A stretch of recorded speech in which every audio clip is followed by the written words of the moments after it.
Olá, pessoal. Sejam muito bem-vindos a mais um vídeo. Estamos aqui ao vivo com o senhor Henri Cristo e vamos bater um papo muito legal nessa tarde de domingo. Olá, tudo bem? Tudo, graças a Deus. Lembrando que antes do Henri começar a responder as perguntas, ele vai invocar o Senhor Deus e proferir uma pequena dissertação que tem a ver com a realidade mística dele, tá? Sim, sim. O Henri vai falar, então. Que a paz seja com todos. O Pai, eterno e inefável, Deus infalível, Criador do Universo, das culminâncias do teu reino, do trono do teu poder, do alto do qual teus olhos temíveis tudo descobrem, tudo veem. Abençoe teus filhos com saúde, luz e justiça, porque tua é toda glória para todo sempre, ó Pai. Eu sou o libertador. Voltei a este mundo para libertar o meu povo do jugo dos falsos religiosos, engodólogos, falcatrólogos, que se dizem teólogos, dos grilhões da idolatria, da fantasia e da mentira. Amo a liberdade, por isso deixo livres os seres que amo. Se voltam, é porque me reconheceram e são meus filhos, dignos de meu Pai, Senhor e Deus que em mim. Quando, nas horas de íntimo desgosto, o desalento te invadir a alma e as lágrimas se florar nos olhos, busca-me. Eu sou aquele que sabe sufocar o pranto e estancar as lágrimas. Quando te julgares incompreendido pelos que te circundam e vires que em torno a indiferença recrudesce, acércate de mim. Eu sou a luz cujos raios se aclaram a pureza de tuas intenções e a nobreza dos teus sentimentos. Quando se te extinguir o ânimo para arrastar as vicissitudes da vida e te achares na iminência de desfalecer, chama-me. Eu dou a força capaz de mover a pedra dos caminhos e sobrepor-te às adversidades do mundo. Quando inclementes te açoitares os vendavais da sorte e já não souberes onde reclinar a cabeça, corre para junto de mim. Eu sou o refúgio em cujo seio encontrarás guarida para o teu corpo e tranquilidade para o teu espírito. Quando te faltar calma nos momentos de maior aflição e te julgares incapaz de conservar a serenidade de espírito, invoca-me. Eu sou a paciência que te faz vencer os transes mais dolorosos e triunfar nas situações mais difíceis. Quando te debateres nos paroxismos da dor e tiveres a alma ulcerada pelos abrolhos dos caminhos, grita por mim. Eu sou o bálsamo que cicatriza as chagas e te minora os padecimentos. Quando o mundo te iludir com suas promessas falazes e perceberes que já ninguém pode inspirar-te confiança, vem a mim. Eu sou a sinceridade que sabe corresponder à fraqueza de tuas atitudes e à excelsidade de teus ideais. Quando a tristeza e a melancolia te povoarem o coração e tudo te causar aborrecimentos, clama por mim. Eu sou a alegria que te insufla um alento novo e te faz conhecer os encantos do teu mundo interior. Quando um a um se fenecerem os ideais mais belos e te sentires no auge do desespero, apela para mim. Eu sou a esperança que te robustece a fé e acalenta os sonhos. Quando a impiedade se recusar a revelar-te as faltas e experimentares a dureza do coração humano, procura-me. Eu sou o perdão que te levanta o ânimo e promove a reabilitação do teu espírito. Quando duvidares de tudo, até de tuas próprias convicções, e o ceticismo te avassalar a alma, recorre a mim. Eu sou a crença que te inunda de luz o entendimento e te reabilita para a conquista da felicidade. Quando já não provares a sublimidade de uma afeição sincera e te desiludires dos sentimentos dos teus semelhantes, aproxima-te de mim. Eu sou a resignação que te ensina a olvidar a ingratidão dos homens e a esquecer a incompreensão do mundo. Quando enfim quiseres saber quem sou, pergunta ao pássaro que canta, à flor que desabrocha, ao riacho que murmura, ao moço que espera, ao velho que recorda. Eu sou a dinâmica da vida, a harmonia da natureza. Chama-me amor, o remédio para todos os males que te atormentam o espírito. Estende-me, pois, tua mão, ó alma, filha da minha alma, e eu te conduzirei numa sequência de êxtases e deslumbramentos às serenas mansões do infinito, sob a luz brilhante da eternidade. Eu sou o alfa e o ômega, o começo e o fim, a estrela resplandecente da manhã, meu Pai e eu somos uma só coisa. Eu sou a luz do mundo, a verdade é a vida, eu sou o caminho, ninguém vê meu Pai senão por mim. Antes de ser crucificado, eu disse, pela minha voz, meu rebanho me reconhecerá. Voltei como havia prometido, para iluminar a humanidade e instituir na terra o reino de meu Pai, Senhor e Deus, formalizado pelas hostes. Eu, primogênito, reencarnei Noé, Abraão, Moisés, Davi, etc. Depois Jesus e agora Inri. Inri é o meu novo nome. Inri é o nome que eu paguei com meu sangue na cruz. I-N-R-I. Inri, o nome que Pilatos escreveu acima de minha cabeça quando eu agonizava na cruz, quando cuspiam no meu rosto, quando me ultrajavam, quando se cumpriam as escrituras. Inri é o nome que custou o preço do sangue. Guardai-o em vossas cabeças e sereis fortes e felizes, meus filhos. Meu coração bate forte de amor por todos vós. Benditos são os olhos que me veem e veem quem sou. Benditos são os ouvidos que me ouvem e me reconhecem pela minha voz. Bem-aventurados sois vós, vós que me escutais, porque eu só vos falo o que eu escuto do meu Pai, Supremo Criador, único ser incriado, único eterno, único ser digno de adoração e veneração, onipresente, onisciente, onipotente, único Senhor do universo. Que tenham todos a minha paz, que venham as perguntas. Boa tarde, senhor Henrique Cristo. Eu gostaria de começar dizendo ao senhor que eu gostei muito das suas palavras, transmitem muita paz para aqueles que ouvem. E, antes de mais nada, eu gostaria de perguntá-lo, caso alguém queira converter e passar a seguir a sua religião, como é que funciona o trâmite? O senhor está em Brasília? Sim, primeiro, na verdade, não é bem converter. Alguém consiga ter a graça do Pai de tomar consciência da minha identidade, porque para alguém me seguir, eu tenho que essa graça de tomar consciência, porque então a consciência gera poder para se esquivar das energias nefastas, dos espíritos das trevas. Então, ela tem consciência, aí é o primeiro passo, assistir tudo sábado às 11 horas da manhã, eu falo ao vivo, no programa Henrique.tv aqui em Brasília, e depois aí a pessoa vai fazendo perguntas e vai entendendo, porque eu não estou, por exemplo, à busca de uma multidão, eu não estou aqui interessado em fazer proselitismo, e para mim só vale, eu só considero, digamos assim, meu seguidor, aquele que Deus deu o dom da revelação, de identificar que eu sou sincero, que sou autêntico. Note bem, eu tenho 51 anos de vida pública, e faz 41 que eu digo quem sou, entende? E está chegando a hora de que aqueles que têm olhos para ver e ouvidos para ouvir, se despertam. Não obrigo ninguém a crer em mim, inclusive aproveito o ensino para dar um conselho aos que me ouvem. Se porventura alguém vê quem sou, não fique discutindo com ninguém. No ambiente familiar, a única coisa que podem dizer sem problema nenhum é perguntar para alguém ou amigo, você já viu falar de Henrique Cristo? Daí, se ele disser aquele louco, aí então já sabes, aí só pergunta para ele, escuta, já estivesse com ele? Não, então como é que tu sabe que ele é louco? Ah, porque eu ouvi dizer. Aí então já sabe que é uma pessoa que não forma um juízo próprio. É uma questão de fórum íntimo.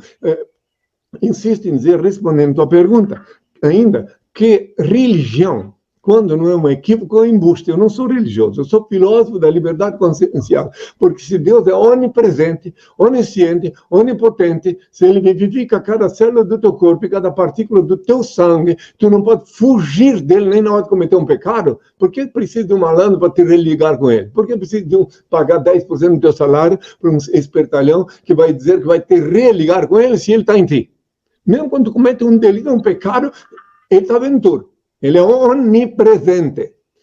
Onipresente quer dizer que ele está em todo lugar, ele é onipresente.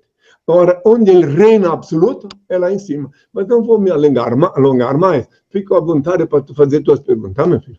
Até. Sim.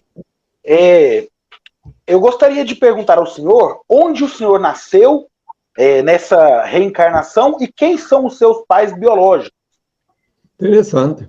Eu renasci numa pequena aldeia no interior de Santa Catarina, chamada Indaial, e na localidade de Rio Morto, nessa aldeia. É um lugar bem, assim, eu sou aldeão, sou bicho do mato, pronto, vim do mato. Então podem dizer, mas de lá pode vir alguém, pode, muito bem. Então, quanto aos meus genitores, que Deus os tenha em sua santa paz, né? William Tais e Magdalena Tais, que o Senhor os tenha, que eram meus genitores. Eles fizeram uma declaração oficial, pública, antes de partir, que sabiam quem sou, e que quando a parteira me entregou para eles não sabiam quem era meu pai. Ou seja, não sabiam que eu não era filho deles. Deu para entender? Eu resumo, quem quiser pode ver essa declaração oficial, é um documento oficial que está disponível na internet. Para quem quiser ver no livro Despertador, fala o nome dos livros, hein? Só um minutinho, que ela vai falar. Está disponível em www.henricristo.org.br ou henricristo.net, o livro Despertador Exclusivo, gratuitamente para download, volume 1 e volume 2. Então, aí a pessoa pode baixar lá, ela não está comercial do livro, porque é gratuito, pode baixar gratuitamente, e lá está basicamente minha história completa. O porquê que eu estive em vários países, fui expulso de alguns países, porque nem todo mundo está preparado para ouvir a verdade. Mas fica à vontade para fazer novas perguntas, né? Porque se eu for falar direto tudo, se eu vou descrever minha vida pregressa aqui, né? Aí eu vou o restante da tarde, então é melhor tu continuar fazendo perguntas. Fique à vontade, né? Em uma sociedade moderna, já tendendo ao ultramodernismo em que a gente vive, com a ascensão de pessoas ateístas e agnósticas, principalmente nos países desenvolvidos, qual a mensagem que o senhor tem como representante de Deus na Terra para as pessoas que não creem em nenhum tipo de divindade, as pessoas que não creem em nenhum tipo de Deus ou religião?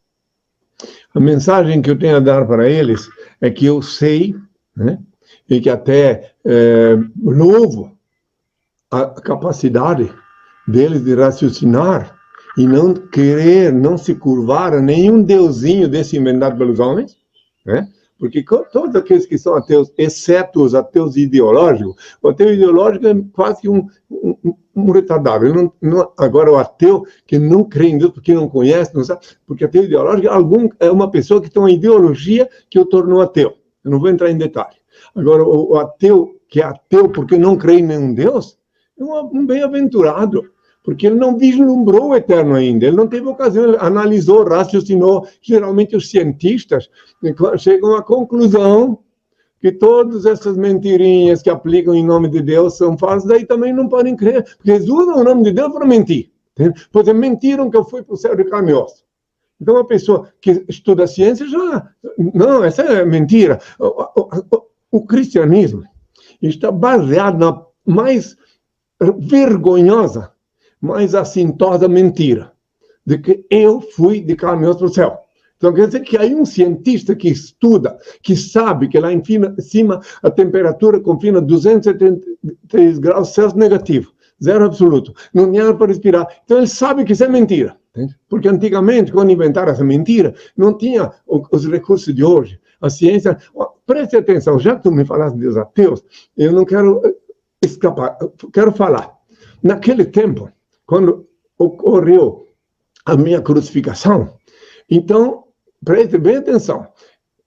Quem quiser ler a Bíblia, pode ler, que tem a parte, o registro bem claro, que eu desapareci da sepultura.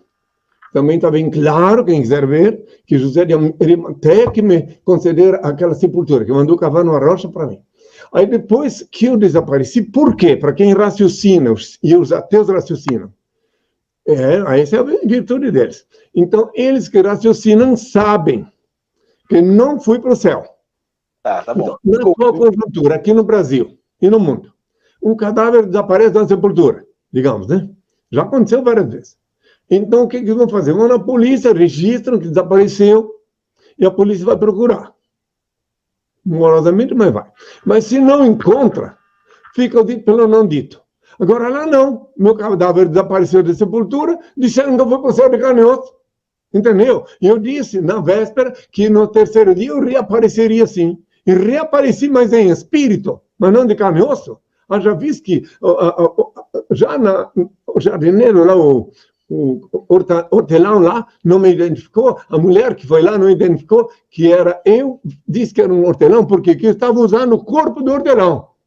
E a caminho de Emaús também um forasteiro, conversando com 2 seguidores, e foi até que na hora da ceia, só na hora da ceia, que eles viram na hora de partir o pão que era eu. Como assim? Se eles me conheciam de tanto tempo, eu não sou desprovido de carisma, eles teriam visto, além de que teria as feridas da crucificação. Então, aí está a prova. Eu reapareci, sim, durante uns 40 dias, sempre que eu reapareci em espírito. Tanto é que está lá escrito que às vezes atravessava a porta sem ninguém abrir. Então, quer dizer, quem quiser raciocinar, então os ateus, já que falamos de ateu, quando eles veem essas mentiras, tá? E também que eu andei de carne e osso sobre as águas. Isso não é verdade. Eu ando sempre sobre as águas em espírito, mas nunca de carne e osso. Entende? De carne e osso é aí outra. Aí então tá. As escrituras foram montadas décadas depois. Então, algumas coisas eu só respondo pelo que eu falei e pelo que é verdadeiro. Entende? Agora, as fantasias dispenso. Outra coisa, aí depois surge o Paulo, que insistiu, que me viram de carne e osso, 500 pessoas, mas ele confessa, o Paulo, ele confessa publicamente no Romanos 3, versículo 7, que ele era mentiroso. Ele disse, se pelas minhas mentiras, ele fala, eu glorifico Deus, eu elevo Deus, porque me julgais pecador. Ora, desde quando que Deus precisa de algum mentiroso para, se ele é onipresente, onisciente, onipotente, único Senhor do universo? Então, os ateus, repito, que não creem nessas abobrinhas, que são contra essas mentiras, eles ficam dando risada quando veem essas mentiras, vê a televisão, vê uma multidão de pessoas enganadas, dando dízimo nos seus salários sofridos por lobo travestido de ovelha. Eu disse há 2000 anos sobre esses. Orai e vigiai que ninguém vos engane. Porque muitos falsos cristos virão em meu nome, farão prodígios, enganarão muitos, até os eleitos, se possível fosse, vieram. Está em Mateus 24, versículo 5, que eles viram em meu nome, e 24. E vieram em meu nome obsoleto, Jesus, e salve Jesus. Aleluia, sangue de Jesus tem poder, gritam e entopem as orelhas dos coitados incautos que eles transformam em evangelho com mentiras e o bolso deles fica sempre aumentando. Compram aviões, rede de rádio, televisão, enfim, eles estão na deles.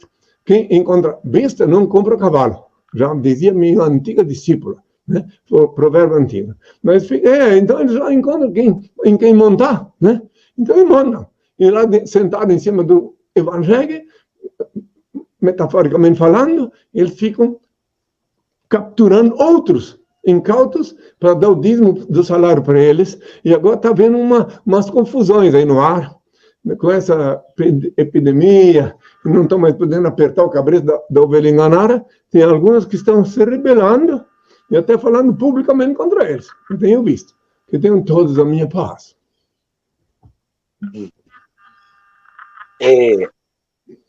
Senhor Henry, Richard Dawkins, o senhor conhece Richard Dawkins? Ele é um ateísta. Richard Dawkins é um americano, cientista, biólogo e ateu. Ele é um dos ateus mais conhecidos hoje no mundo, que estão vivos. E ele escreveu em seu livro God Delusion, ele escreveu que existe o paradoxo da Trindade. O paradoxo da Trindade se refere a um Deus que seria onipresente, que seria onisciente, todo-poderoso e bondoso. E ele fez ele criou um paradoxo lógico de que é impossível que exista um Deus que seja totalmente bondoso, todo-poderoso, ou seja, pode mudar todas as coisas, e onisciente. Porque se existe tanta injustiça no mundo, fome, subnutrição, guerras, tantos percalços que a humanidade historicamente nunca venceu, ou Deus não sabe desses problemas, ou Deus sabe dos problemas e não consegue mudar, ou mais grave de tudo, Deus sabe dos problemas, consegue mudar, mas não quer mudar, o que incorreria em um Deus que não seria automaticamente bondoso. Se me deixar responder, eu respondo tudo, tá? Sim, aí eu gostaria que o senhor dissesse como...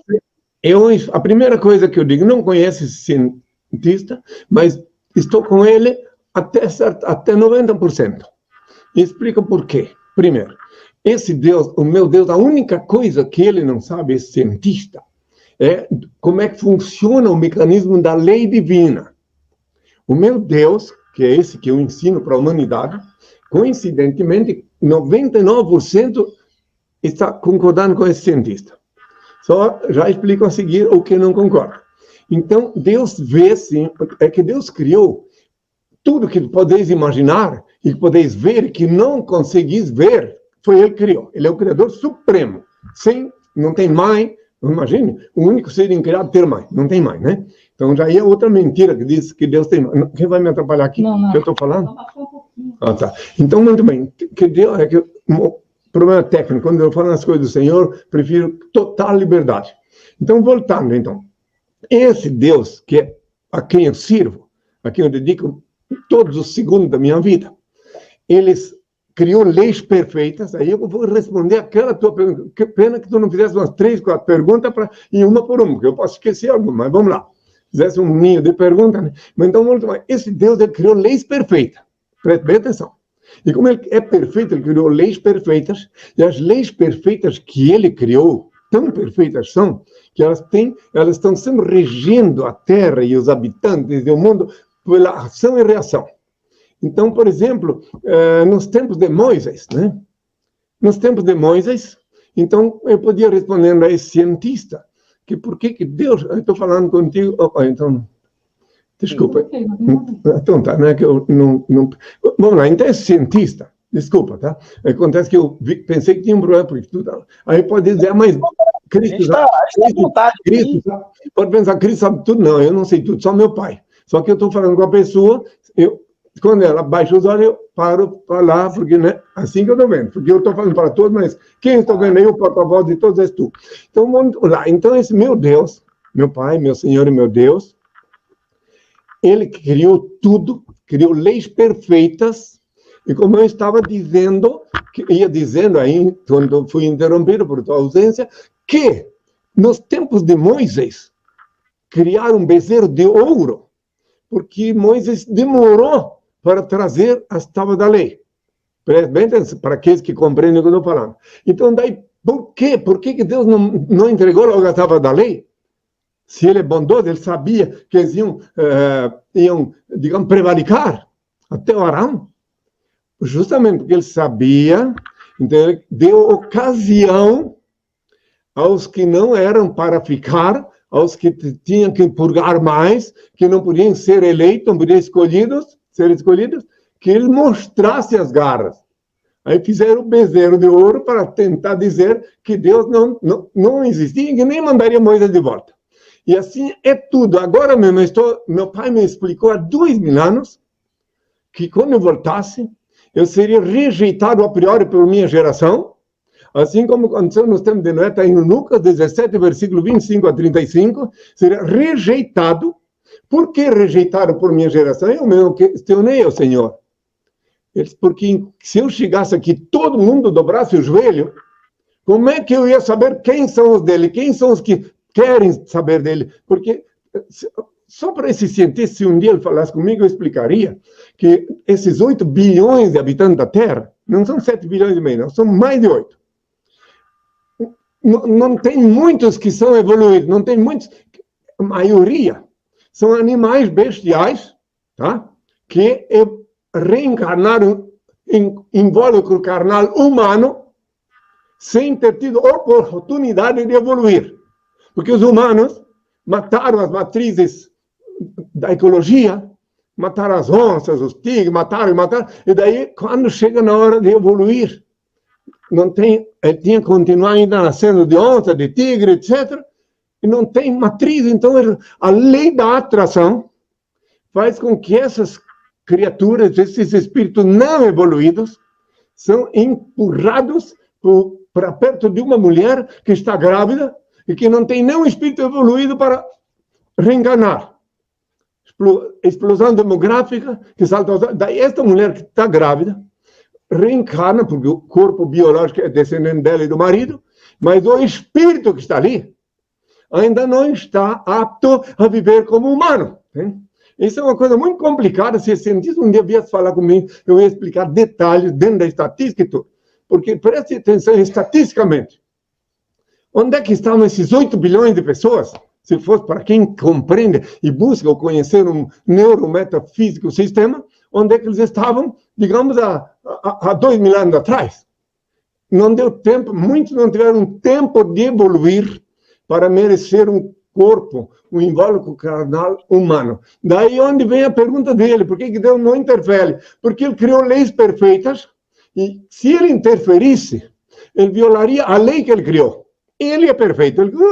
Agora, os habitantes da Terra que não souberam se conduzir, agora estão transformando o planeta Terra num caos, muito mais caos do tempo de Sodoma e Gomorra. Então, daí, isso é uma conversa muito comprida.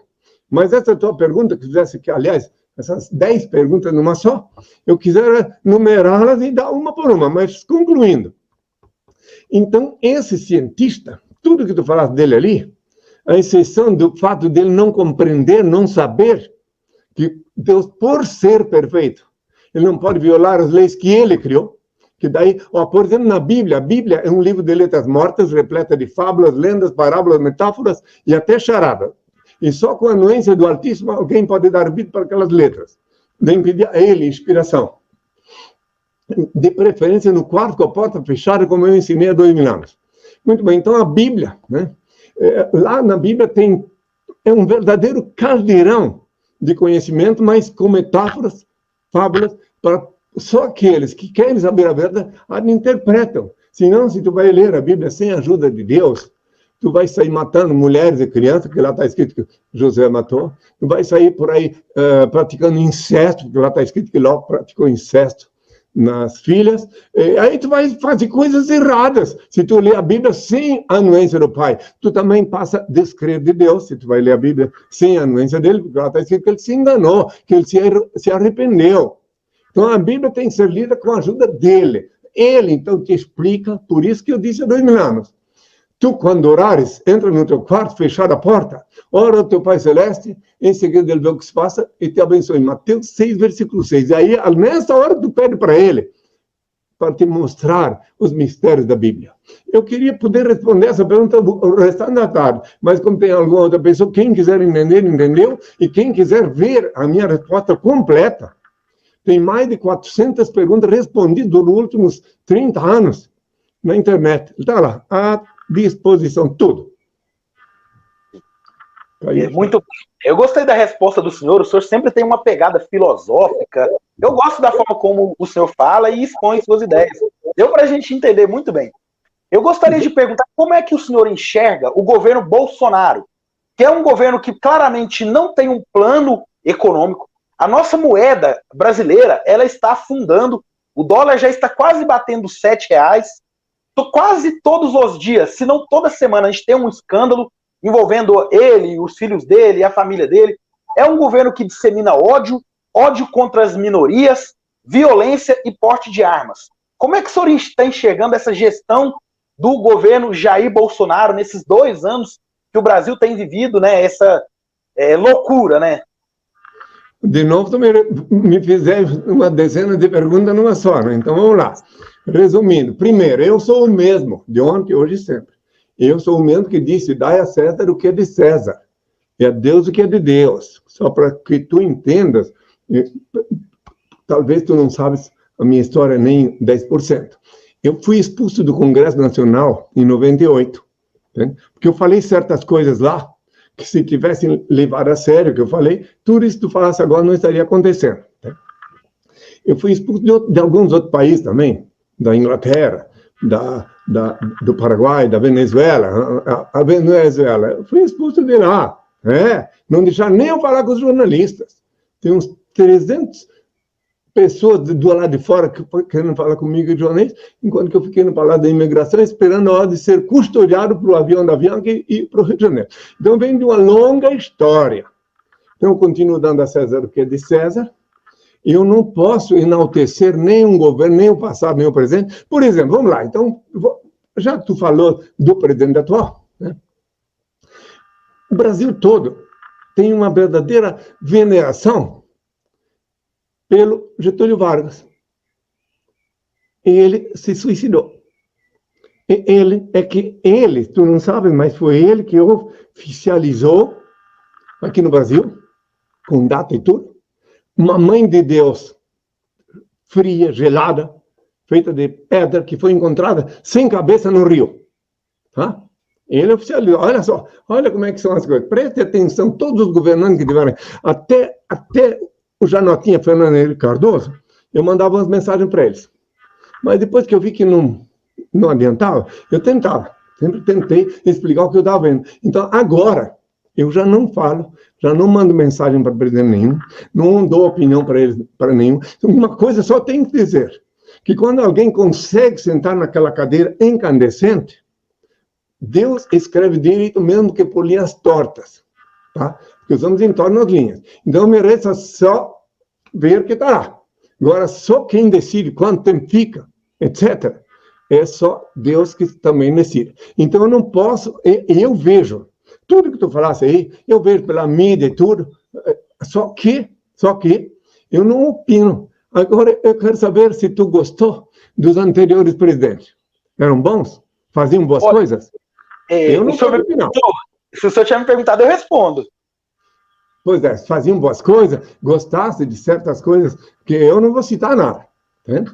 Eu fui lá no Congresso, aqui na frente do Supremo Tribunal Federal, fui lá, disse umas coisas bem lá para os que estavam lá, os jornalistas da época, claro que não publicaram, mas tem até foto disso para quem quiser ver, lá na porta do Supremo Tribunal, foi onde uma moça me perguntou assim, o senhor é Jesus, uma jornalista? Jesus é um nome obsoleto. Eu sou INRI. INRI é o nome que eu paguei com meu sangue na cruz. Primeira vez que eu falei público na frente de uma casa de leis sobre isso, né? Inclusive porque meu nome é oficialmente. INRI é nome oficial. Depois de eu atravessar um processo de falsidade biológica que se arrastou 10 anos aqui na Justiça Federal, lá no sul do país, a autoridade judiciária reconheceram meu nome como INRI Cristo. Porque em Belém do Pará o Poder Judiciário reconheceu, mas não me deu documento. Agora, ali em Curitiba, deram um documento, e hoje meus documentos, oficialmente, são INRI Cristo, meu nome. Álvaro, prenome de família, e Thais, também de família. Agora, INRI é meu nome, oficialmente. Queria explicar isso. Então, não opino. Se eu pudesse, quer ver? Se eu pudesse opinar sobre política, sobre governante, eu não posso jogar pedra num nem outro, por isso eu não faço. Mas se eu pudesse, se eu fosse interferir, se meu pai não tivesse me mandado um mandato metafísico, mandato divino aqui, eu fosse nunca, nem inspetor de quarteirão, nunca vou me candidatar, entende? Já me falaram, não quero ser deputado, não quero ser nada. Eu tenho que cumprir a ordem do Senhor. Eu sou o mesmo que diz que ninguém serve a dois senhores, entende? Então eu obedeço ao Senhor. Bom, então tá aí, eu queria só te explicar que, no que depender de mim, o Brasil ainda vai atravessar tudo. E outra coisa, também temos que ver umas coisinhas que estão acontecendo aqui, né? Umas incongruências, umas incoerências que chega a dar asco. Eu não creio, INRI Cristo, que conheço o neurometafísico sistema por parte do meu pai, dos que se acham intelectuais, ou intelectualoides, etc. Eu não creio, eu tenho certeza, aliás, que todos eles sabem, os líderes sabem que a maior sacanagem que já fizeram com o Brasil, só vou te dizer isso, não estou falando de governo, foi enganar o povo brasileiro, dizer para o povo brasileiro que tinha que se trancar em casa, tá? Esquecendo e disseram assim, a economia cuidamos depois. Bom, só eu testemunhei pela televisão, não é coisa inventada por mim, que só no Rio de Janeiro fecharam 30 mil lojas. Imagina São Paulo. Então, quer dizer, será que eram todos cegos, não foram para a faculdade estudar ciências humanas, eram todos cegos, não enxergavam economicamente que aquelas pessoas no Brasil, porque eu posso falar com a autoridade que eu fui criado por uma lavadeira. Eu carregava, então eu sei que paga hoje o que comeu no mês passado. Então, eles sabiam, sim, esses intelectualoides sabiam, sim, que ia ter um problema gravíssimo. Entende? Então, daí, agora está o problema. É claro que é muito fácil, seja qual for o líder, tá? Que vai se ajoelhar diante dos falsos profetas, como eu já vi, é muito fácil. Eles agora dizer, mas agora é isso, apresentar uma nova estatística. E outra coisa, hein? Eu avisei que isso ia acontecer. Eu avisei que estavam programando em laboratório uma coisa intraduzível, e eu avisei há muitos anos as minhas discípulas, quando iam fazer compra, que tinham que levar máscara.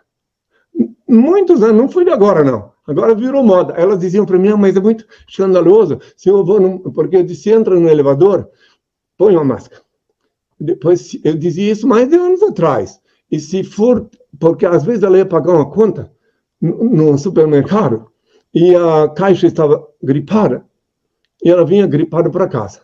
Eu disse, então vocês devem usar uma máscara, deixa aqui debaixo do queixo, quando vê alguém gripado, coloca ela, eu dizia. Tá? Então, já de longa data que eu avisei isso.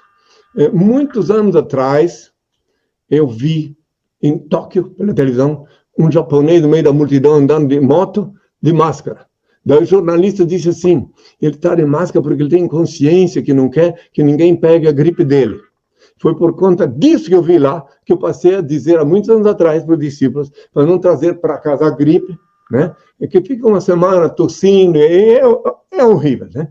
Então, para tu ver. Agora, o que eu quero dizer é o seguinte, que eu vi com grande pesar, e não posso fazer nada, porque eu confio no Senhor, eu sei que Ele vai fazer, é que eu vi a outra coisa importante que eu falei sobre isso, já que estamos falando disso, de governo, eu vi na televisão, com que prazer mórbido a mídia necrotéria fazia mostrar grande quantidade de caixão defunto. Vai logo entender o que eu quero falar. Com grande quantidade de defunto, com grande quantidade de pessoas numa fila. Esse é um prazer mórbido que ela tinha de provocar o pânico na população. Então, preste atenção agora onde é que está o perigo disso aí. Tu pegou a Covid, tá, pronto, tu pegou. Aí tu está na frente da televisão e vês essas coisas.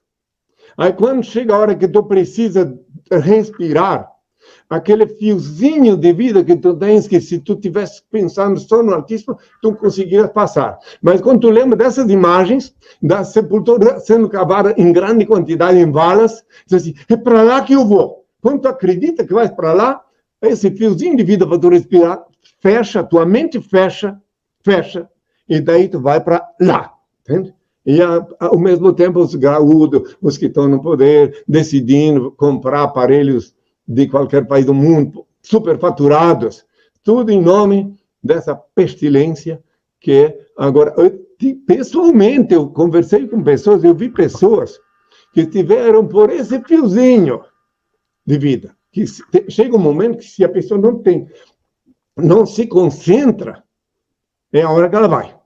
E me disseram, as pessoas que tiveram esse problema, diz que lembraram do Senhor, olharam para o infinito, não falaram com ninguém naquele momento, ficaram só concentrados no Senhor, e faz meses que isso aconteceu, e elas estão vivas, e contaram para mim das sequelas que ainda fica depois de tudo.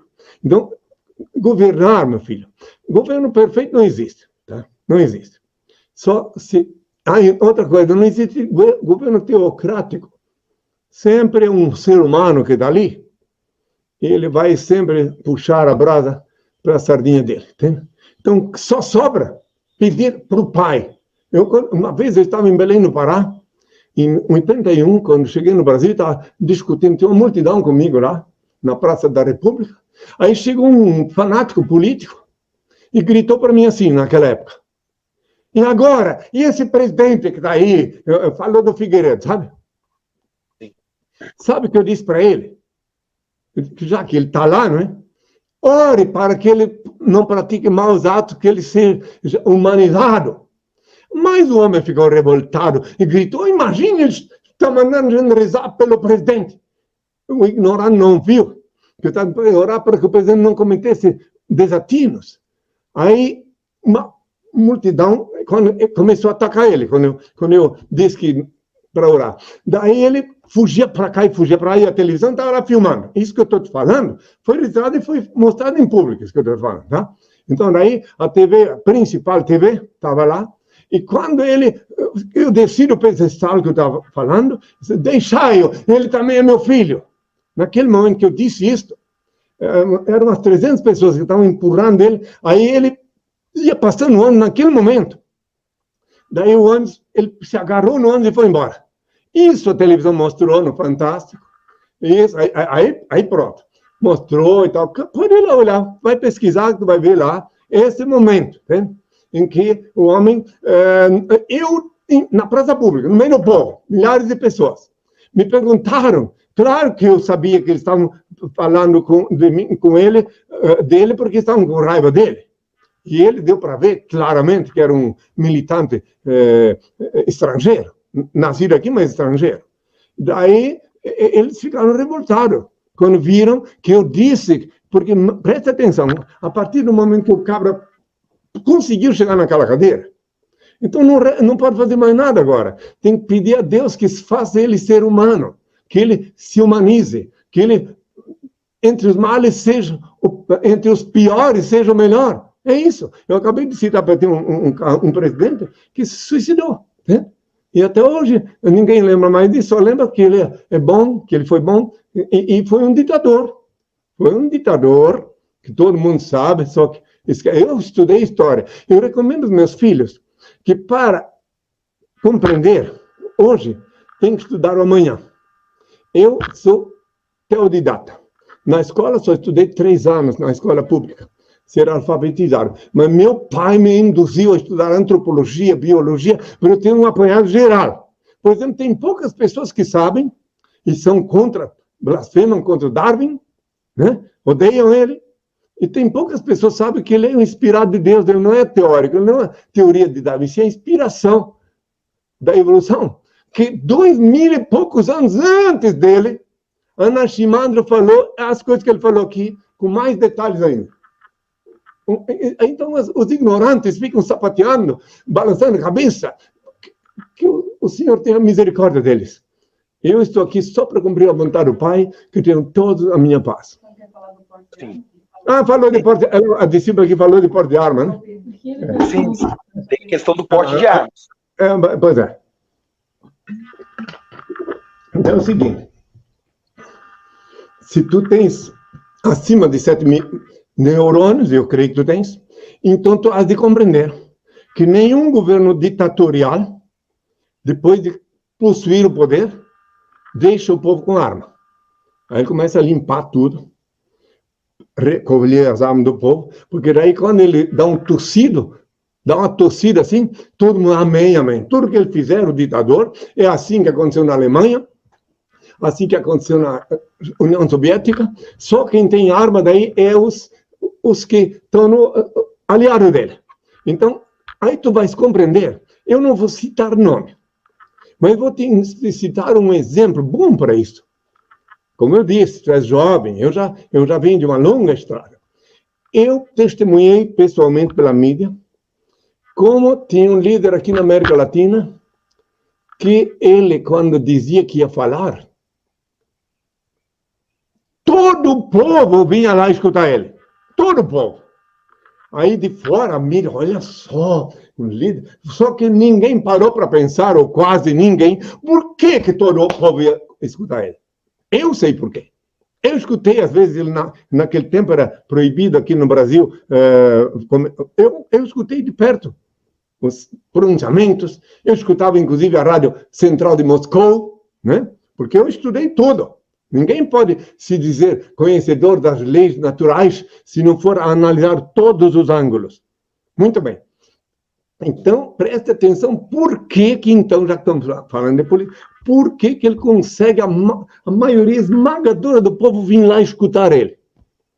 Se alguém é menos de 7 neurônios, vai dizer, porque eles amavam ele e tal. Agora, se tem mais que 7 neurônios, compreenda que ele só tinha toda aquela multidão, porque cada vizinho era fiscal do outro. Se porventura um não fosse escutar ele, era denunciado, encarcerado e depois sumia. Então todo mundo ia escutar ele, porque sabiam que aquilo ali era para sobreviver, que ele tinha que escutar para sobreviver. Eu não vou citar nenhum líder. Eu lido com o povo há muitos anos, falei nas praças públicas, não só aqui do Brasil, na Espanha, na França, em várias praças públicas. Então eu conheço como é que funciona o sistema, o neurosistema e o neurometafísico sistema do povo. Então, só te dizer para ti isso, que daí o líder, né, que consegue chegar ao poder, falando de arma. Agora, concluindo aí, vamos lá. Agora a tua casa. Então, vamos lá, já que falas de arma... O senhor é a favor do porte de armas da população? Sim, então vamos lá. Agora vamos lá para a tua casa, já que falando de desarmamento, na tua casa, se um dia alguém te encurralasse lá, que Deus te protege, nunca acontece, te encurralasse lá na tua casa, tu tivesse uma arma, né, para tu te defender, tu ia deixar a pessoa entrar ou não? Se tu tivesse tua arma. Olha, mas matar uma pessoa não é mais condenável pela Bíblia, pelos mandamentos, que uma lesão ao patrimônio, um celular roubado? Não, peraí. Primeiro, peraí. Então tá, vamos melhorar a minha questão. A arma é feita para tirar a vida. Quando eu compro um revólver... Peraí. Não desvia meu pensamento, presta atenção. Tu tens família, mulher, filhos? Tá, então agora vai melhorar a minha pergunta. Então tu estás na tua casa e tu vês que tem um bandido, um profissional do crime que vai entrar lá e já conhece até ele, que ele já fez maldades com outras famílias. Eu quero saber se tu tiver... Depois eu vou explicar o que acontece com o que morreu e o que matou. Tu vai te defender ou tu vai deixar ele estuprar tuas filhas, maltratar tua mulher na tua casa? Me responde, o que tu vai fazer? Sim ou não? Olha, é bem complicado, né? Uma situação complicada. Assim, uma pessoa vivente. Tá, então vou lembrar, no governador do estado do Paraná, tinha um governador que era interino, João Mansur, ele estava deitado na cama dele, tá? Deitado na cama dele, de manhã cedo, e chegou lá um profissional do crime. Passou por todo mundo, segurança, e quando chegou perto da cama dele, ele enfiou o revólver na cara do João Mansur. João Mansur pegou só debaixo do travesseiro o dele, ó. O cabra morreu ali ajoelhado. Agora eu vou explicar o que acontece com quem. Para tu entender, faça a lei de Deus. Espera aí. Tu vai... Na Bíblia não está escrito que alguém pode ficar dentro de casa vendo um estuprador atacar criança, mulher e continuar sem defender. Não está escrito. Isso é mentira, se alguém disser. Tá? Então daí, preste atenção. Quando o indivíduo invade a tua casa, vou falar agora da lei do karma.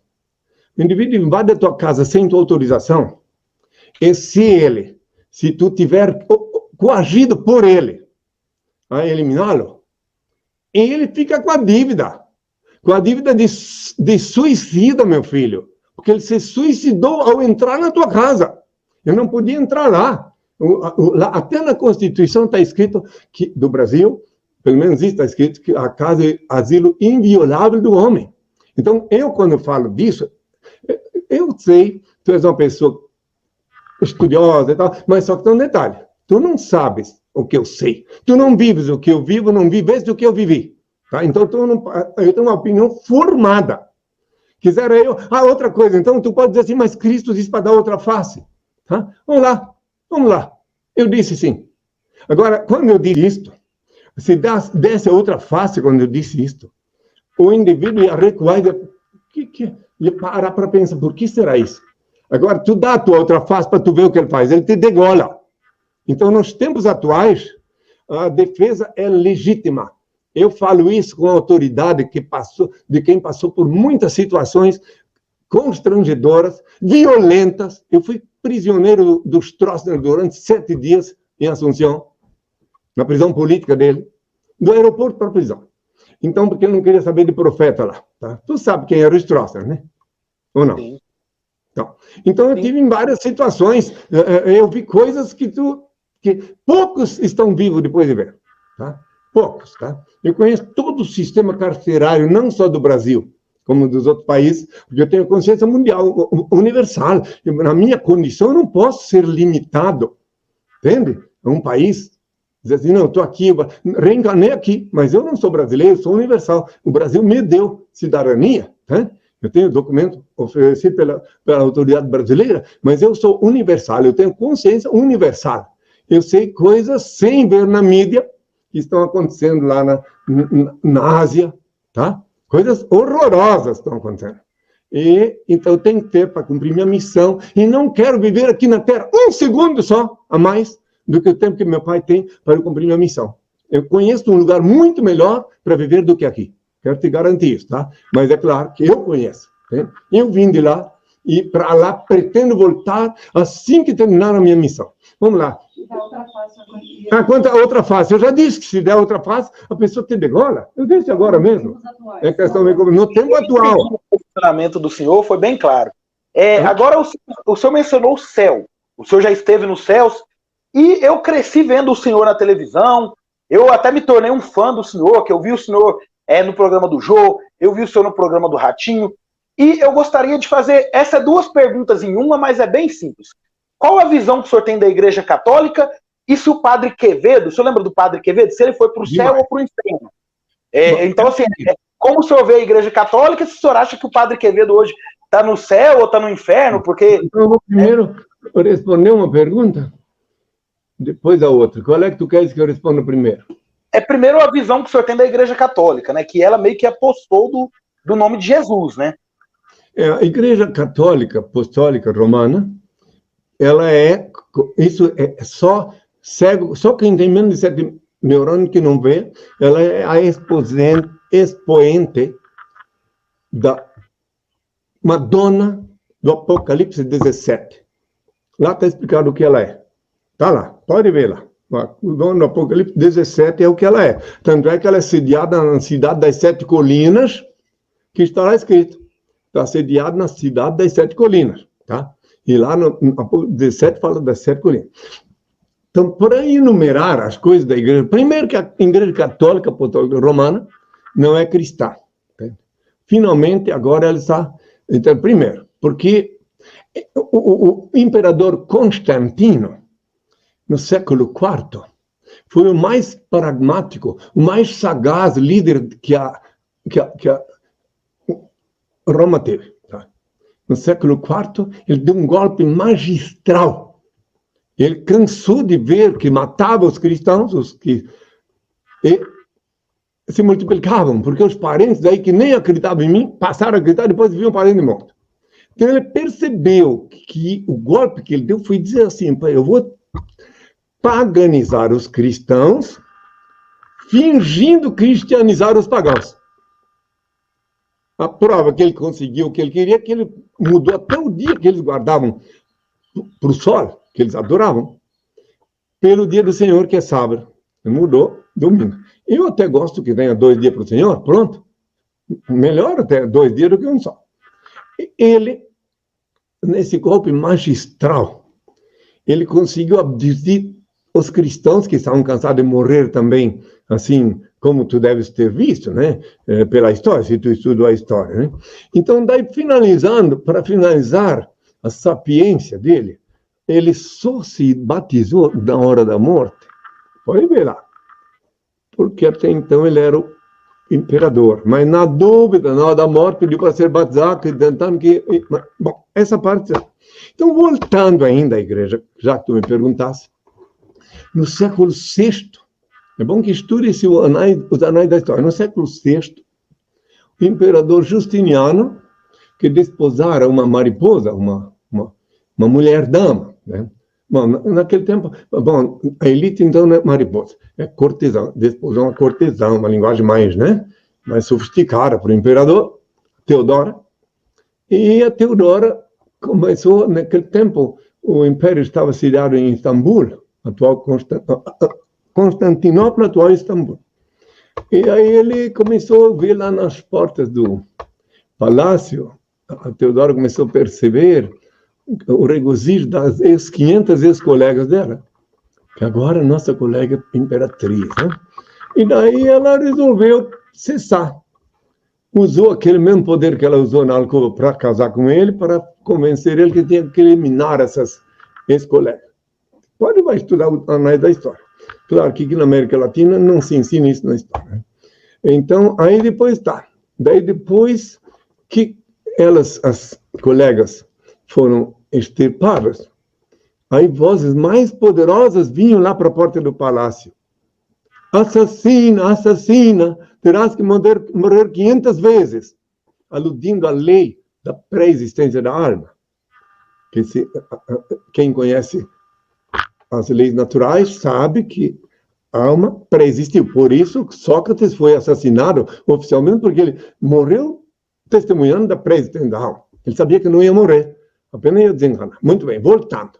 Daí, um novo golpe, o imperador Justiniano reuniu umas dezenas de bispos lá, fez um conchavo lá, e extirpou da doutrina cristã a pré-existência da alma. Não me lembro agora o nome do indivíduo que era o principal divulgador, não lembro agora, que lembram dele? Não. E daí, então, agora o diz tudo na história. Então, a igreja romana, então, ela é a católica apostólica romana, não é a católica apostólica cristã. Peraí, eu esqueci outra coisa que aqui era proibido, não sei agora, era proibido falar nas universidades. Eu passei por muitas universidades aqui no Brasil, sabe? Aqui na USP já tive 2 vezes, na NB, em São Paulo na USP, na FAP, enfim, em Curitiba em todas. Então, eu passei e conversei com muitos estudantes, historiadores, tenho muitas amizades com historiadores. Então, daí, só para tu entender, né, os verdadeiros intelectuais vêm a mim me fazer questionamento, vêm me perguntar. E não ficam venerando os diplominhas que penduram na parede. Não, eles vêm questionar por que eu digo quem sou, porque eu não sou. Eu sou público notório. Ninguém pode dizer que eu estou escondido. Tá? Muito bem. Então, na ocasião da Inquisição, por exemplo, acho que eu nem queria falar, foi meus discípulos que me lembraram. Você já deve ter visto falar no Giordano Bruno, que foi assado em praça pública, né? Já, né? Assado em praça pública. E o Galileu, que, né, teve que resgatar a vida dele com a mentira. Eu posso te garantir que se o Galileu tivesse o prêmio, a promessa de ser assassinado diretamente, sem ter que passar por um corredor de tortura, ele não teria abdicado. Acontece que a besta da época fez o favor de mandar o guia necrófago a mostrar quais eram os aparelhos de tortura que ele ia passar para depois ser encaminhado onde foi Galileu, Giordano Bruno. Então, daí é claro que ele já era um homem de idade, com problema de saúde. Ele pensou, não, então eu vou negar. Pronto, e negou. Aí tem uma piada que diz assim, que diziam na orelha da besta, mas que gira, hein? Sim, porque ele abdicou, que ele via que até girava. Ele tem que dizer que não. Aí disse que, não, que ele disse que ele falou, mas que gira. Piada que inventaram em cima disso. Bom, então tá aí, olha, tivemos uma longa conversa. Se o que não pude compreender, explicar agora, que só um dia será melhor compreendido, né? E a bola para frente. Tem mais uma pergunta, pronto. Mas o Quevedo, se foi para o céu. O Quevedo é a segunda pergunta, olha só. Bom, eu tive vários encontros com o Quevedo, quero que tu saibas que nunca procurei por ele para ser encontrado com ele. Mesmo na Faculdade de Filosofia de La Paz, eu fui coagido a ir ao encontro dele por pessoas que sabiam que eu ia desmascará-lo. Lá, gente de La Paz, até saber era companheira, uma amiga do então presidente Juan Pereda, que ela disse, olha, eu estou lá nesse curso, e agora ele está falando coisas que não combinam com o que ele está falando. Ela era uma mulher que tinha participação, ela estava facilitando, porque eu tinha que ver quem pagava as contas do hotel e tudo, e ela era uma benemérita minha, né? Uma mulher já de idade. E daí ela disse, eu comprei um convite para tu ir lá também. Né? Resumo, fui lá e desmascarei, porque senão vou ficar o resto da tarde falando. Daí depois, isso foi em 78, antes do jejum. Daí, quando chegou em Curitiba, nos anos 80, né? 90. Um repórter lá, um jornalista, encurralou ele lá, e disse se eu sou cristão ou não, e botou ele lá. Tudo que eu estou falando está na internet. 2000 e pouco. Hã? Ano 2003. 2000 qualquer coisa.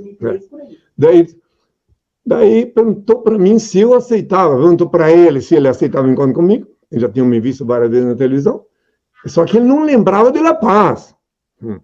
Se ele tivesse lembrado, não teria aceito, mas não lembrava, e daí, do encontro meu na Faculdade de Filosofia de La Paz, eu não lembrava. Daí eu peguei fui no encontro com ele.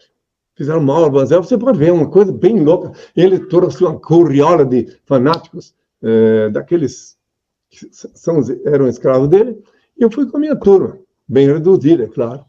E daí lá dentro do debate, que era para ser um só, depois o repórter tentou emendar, entende? E daí, quando eles montaram uma cilada contra mim, eu disse, olha, eu estou vindo aqui há muitos anos nessa televisão, o dono dessa televisão foi o governador mais jovem e mais competente do Paraná, e ele, enquanto que eu venho aqui porque eu sei que ele garante a minha segurança. Daí o repórter que estava me entrevistando, que tinha armado uma cilada contra mim, agora já desencanou também. Ele trancou e eu pude dizer o que eu queria na cara dele, do Quevedo. Teve um momento em que eu disse assim, ele queria que eu falasse grego, né? Daí, ele queria que eu falasse grego. Eu disse assim, falei para ele assim, Passalto, tu vês para rico na Copa, perguntei. Daí, olha, o que eu falei? Que ele queria que eu respondesse o que ele falou em grego.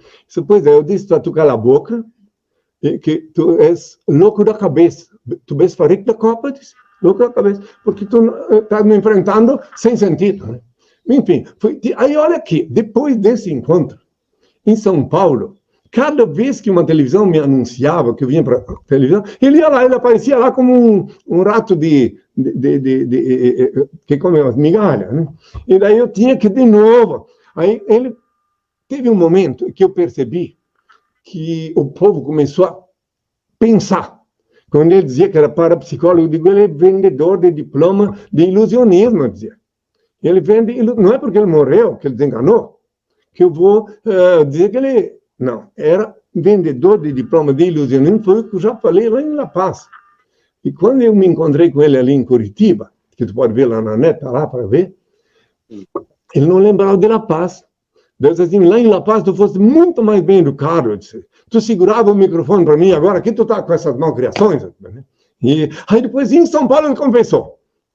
Não lembro mais se foi na TV SBT ou se na Luciano, teve um lugar que ele confessou que segurava o microfone para mim. Enfim, agora eu, por uma única obra boa que ele fez aqui na Terra, uma única.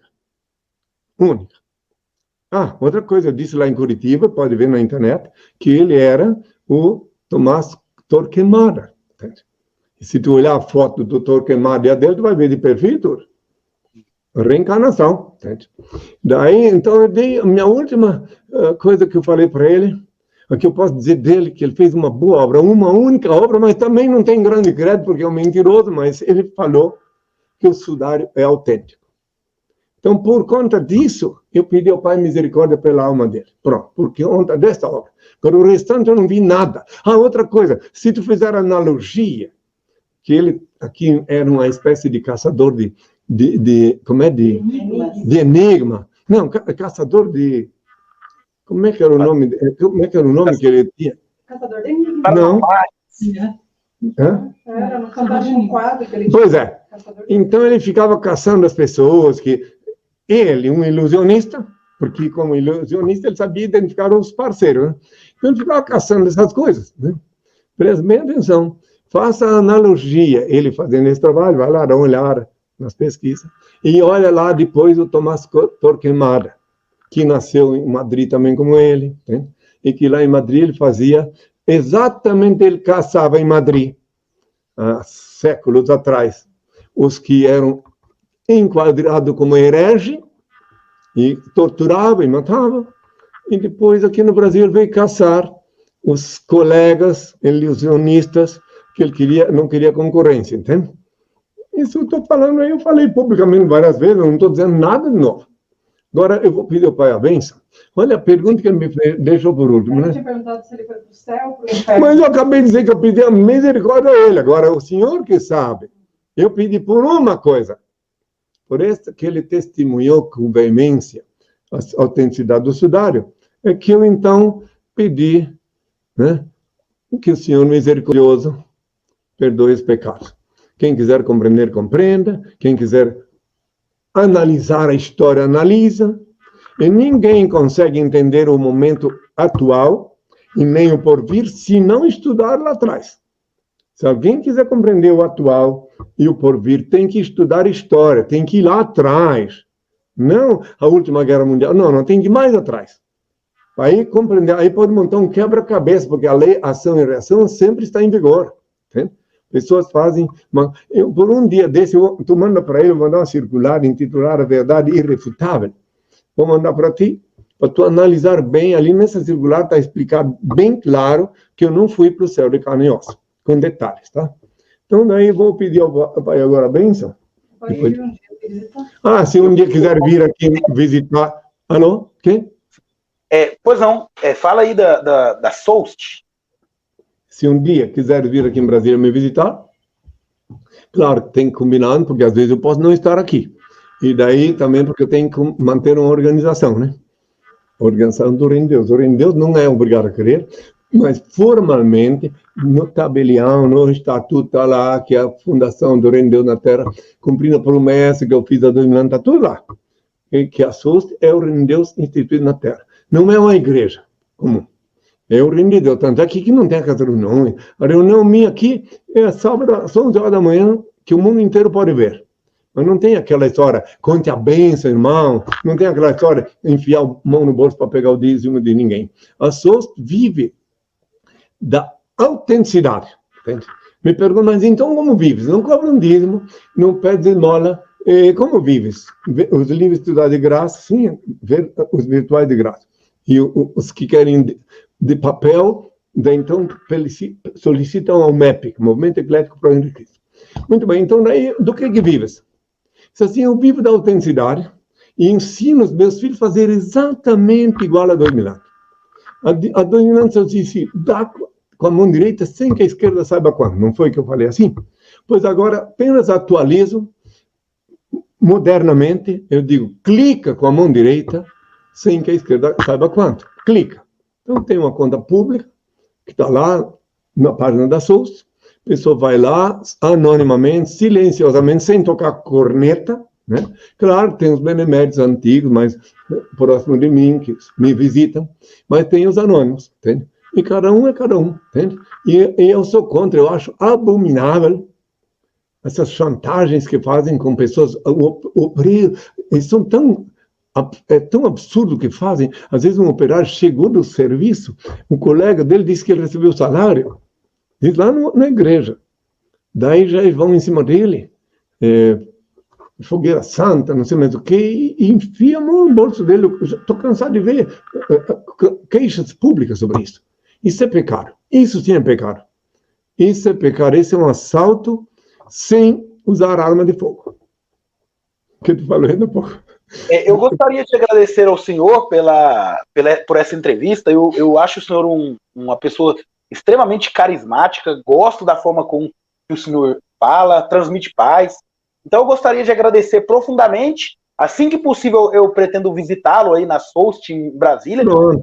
Vou deixar na descrição do vídeo o link do seu site, para quem quiser entrar lá, conferir o seu trabalho, os seus livros, quiser adquirir algum livro, vou deixar tudo na descrição do livro.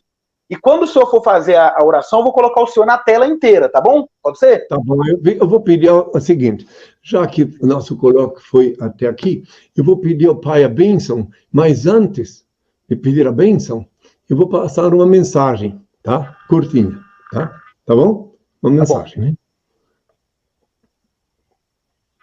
Em primeiro lugar, quero dizer que na luz de meu Pai, Senhor Deus, que é em mim, eu continuo amando todas as criaturas que se movem sobre a terra, sem exceção. Obviamente coerente com a eterna e divina lei da igualdade, que consiste tão somente em distribuir-se desigualmente a desiguais na medida em que se desigualam. Lei esta que eu já expus há 2000 anos, quando propus a parábola dos talentos. Agora, antes de pedir ao Pai a bênção, quero exortar uma vez mais, mesmo que sob o rugir das procelas inumanas, o grunhir dos porcos e o latir dos cães, eu vos exorto uma vez mais, meus filhos. Ajudai vosso irmão que segue o mesmo caminho à vossa semelhança. Ele é alguém em busca da verdade. Mesmo que não sorria, felicita-se com vosso sorriso. Aproximai-vos e oferecei-lhe a amizade. Vós possuís o valioso tesouro da fé, que possivelmente ainda não lhe enriquece o espírito. Vencei a antipatia que possa inspirar um primeiro encontro e aproximai-vos mais. Não vos impressioneis negativamente. Estes corações aguardam alguém. Despertai-os. Estas almas necessitam de auxílio. Socorrei-as, não vos detenhais nas aparências. Há muitas enfermidades disfarçadas em tecidos caros. Não vos importeis se menosprezam vossa generosidade fraterna. Talvez estejam estes atormentados espirituais em busca de alguém que os esclareça e trate. Não vos arrependais se não vos recebem. Na tormenta em que se demoram, certamente se desacostumaram a crer na manifestação da ternura alheia. Insisti discretamente. Toda alma requer compreensão e carinho. Se vós não vos sentis inspirados pelo Criador e tiverdes tomando sobre vós o encargo que não vos foi confiado, a transcendental genialidade vos mostrará a grande luz da verdade. Passareis a receber então a excelsa inspiração do Pai. Seja qual for o resultado de vossa tentativa, vale. Experimentai novamente, ajudai outrem, colocai ao alcance dos outros a fonte generosa da amizade, oferecendo-lhes as águas cantantes do amor fraternal. O verdadeiro amor surge na urna da amizade honesta, como joia preciosa da verdadeira afeição. Amor é luz no caminho, clareai vossa estrada. Todos vós havereis de reconhecer que a terra é a mãe purificadora no sofrimento, que pacientemente espera seus filhos queridos para o reencontro místico da renovação. Utilizai assim o magnetismo do amor para apresentar a todos o amigo sublime que mesmo neste século de corações duros continua buscando almas para o meu reino de luz.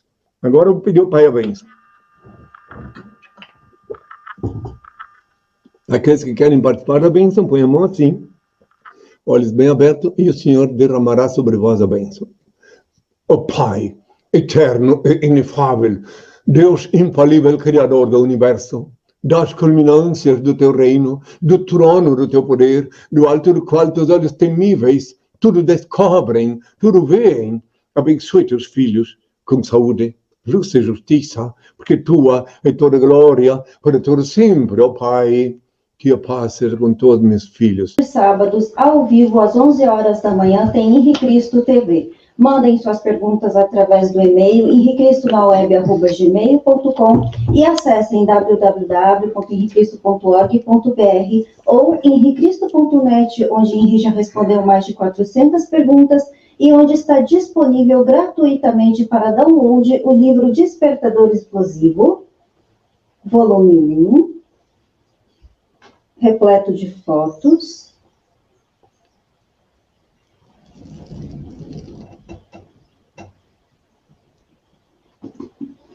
volume 2,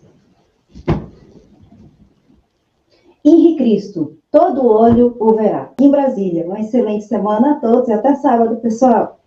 Tá bom, muito obrigado. Um grande abraço a todos. Eu agradeço a todos que assistiram, eu li todos os comentários, eu acredito que foi muito positiva, mas eu li todos os questionamentos, e eu quero agradecer a todos que assistiram, tá bom? Leia o livro Despertador Explosivo, volumes 1 e 2. Conheça a história real e os transcendentais ensinamentos de Henri Cristo.